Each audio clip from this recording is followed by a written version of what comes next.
കേരള നിയമസഭാ തെരഞ്ഞെടുപ്പുമായി ബന്ധപ്പെട്ട് സ്ഥാനാർത്ഥി വോട്ടർക്ക് പണം നൽകി സ്വാധീനിക്കാൻ ശ്രമിച്ചു എന്ന വിവാദപരമായ വീഡിയോ പുറത്തുവന്നതോടുകൂടി കേരള രാഷ്ട്രീയത്തിൽ അത് വലിയ ചർച്ചകൾക്കും വിവാദങ്ങൾക്കും വഴിവെച്ചിരിക്കുകയാണ്. നമ്മുടെ രാഷ്ട്രീയ കണ്ണടകൾ മാറ്റിവെച്ച് നിഷ്പക്ഷമായി ആ സത്യത്തെ നമുക്കൊന്ന് വിശകലനം ചെയ്യാം.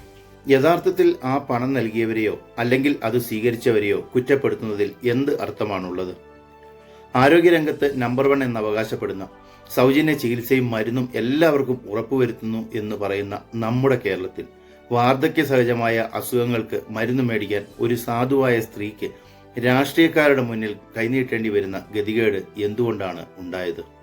മരുന്ന് മേടിക്കാൻ വഴിയില്ലാതെ ആര് പണം നൽകിയാലും അത് സ്വീകരിക്കേണ്ടി വരുന്ന അവസ്ഥയിലേക്ക് ആ സാധാരണക്കാരിയെ എത്തിച്ചത് ആരാണ്?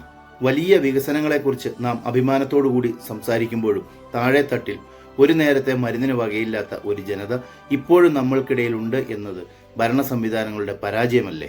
ഒരു സ്ഥാനാർത്ഥി പണം നൽകുന്നത് തിരഞ്ഞെടുപ്പ് ചട്ടപ്രകാരം കുറ്റകരമാണ്.